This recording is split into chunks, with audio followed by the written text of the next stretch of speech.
There's a moment in life when everything starts to get difficult at once, and almost no one understands what that really means. Things don't flow, answers don't come, effort seems to yield no return, and the feeling is like swimming against the tide. At this point, most people conclude they're on the wrong path, but that's one of the biggest illusions there is, because often, when things are too difficult, it's not a sign of error, it's a sign of proximity. Proximity to a turning point that only appears for those who can persevere. You are taught to believe that the right path is the most comfortable, the fastest, the one that brings immediate validation. But life doesn't work that way.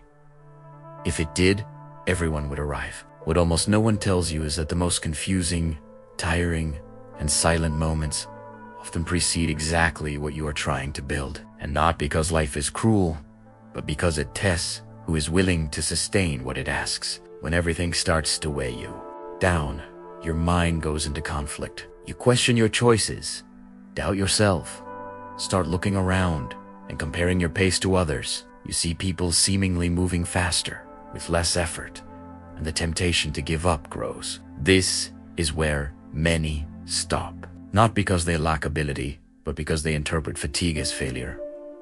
And fatigue is not failure. Fatigue is a consequence of those who are moving forward. There's a huge difference between being tired and being lost. Those who are lost go in circles. Those who are tired are moving forward. The problem is that progress isn't always visible. Sometimes it happens internally, in the way you react less, in the way you persevere more, in the way you learn to endure discomfort without running away. This doesn't show to others, but it transforms you profoundly. Life has a curious pattern. It squeezes before it yields. It demands before it delivers. It tests before it trusts. And these tests don't come with warnings. They yaper us. Delays, rejections, silence, closed doors, and days when everything seems pointless. They are not punishments. They are filters. They serve to separate those who only desire from those who are truly committed. When you go through a difficult period without giving up, something changes in your internal structure. You stop depending on motivation. You learn to act even without the will to. You learn to continue even without external signs of progress. And that's rare, because most people only act when they feel good. They only continue when they are recognized. They only persist when everything confirms that they are on the right track. But life doesn't confirm anything ahead of time. Perhaps you're going through exactly that phase, the phase where no one sees your effort, where the return hasn't come yet, where everything seems to slow and your mind starts suggesting shortcuts. Maybe this isn't for you. Maybe it's better to stop. Maybe you're insisting on something that won't work. These thoughts aren't signs of truth, they're signs of burnout.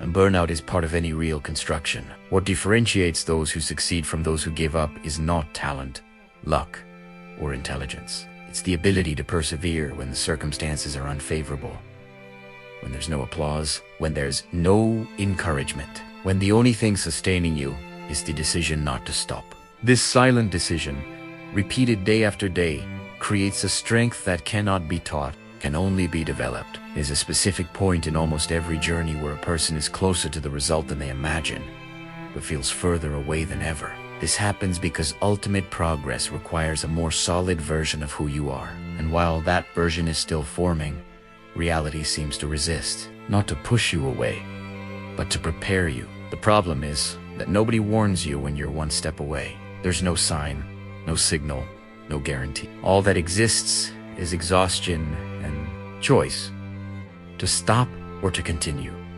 Most stop there, because continuing without certainty requires maturity. It requires faith in something that cannot yet be seen. It requires trusting the process more than the emotion of the moment. When you choose to continue, even without understanding everything, something begins to align.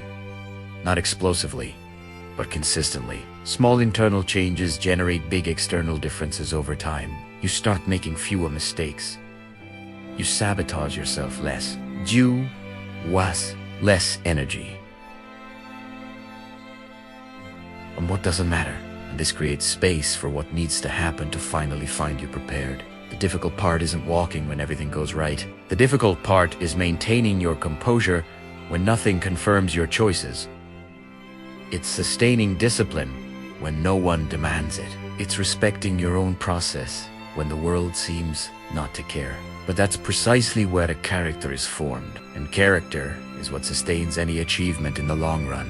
The pain that appears on this path doesn't come to destroy you. It comes to adjust you, to remove excesses, to strengthen what was fragile, to show you where you were still overreacting, depending too much, expecting too much from others. When you go through this pain without running away, without numbing yourself, without giving up, you become someone different, someone who doesn't break easily.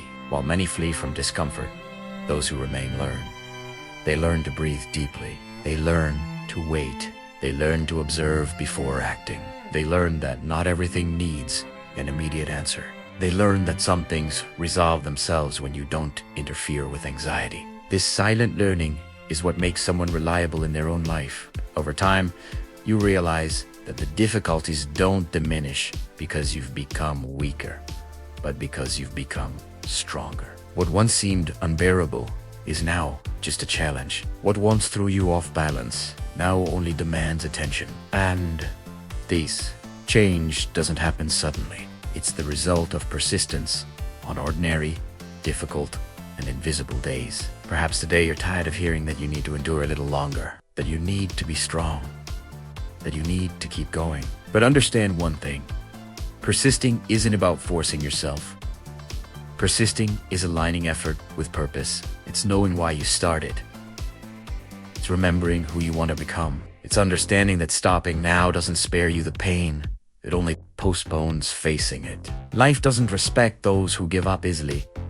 It respects those who persevere, not because it's fair, but because that's how it works. Those who continue to develop inner resources that those who stop never access. They develop patience, clarity, resilience, and focus. And these qualities open doors that talent alone cannot. You don't need to rush. You don't need to prove anything to anyone. You just need to not abandon yourself in the middle of the process. You need to keep doing what needs to be done, even without applause. You need to trust that what seems invisible today is taking deep root, and deep roots support heights that few reach. If you feel you're at a difficult point, perhaps that's exactly the point that separates those who will tell their own story from those who will listen to others. It's not a comfortable moment, but it's crucial. And decisions made when exhausted define entire destinies. Now, I want to speak directly to you. Have you thought about giving up recently? Have you felt like you were close to stopping even without being sure you should? If so, write in the comments.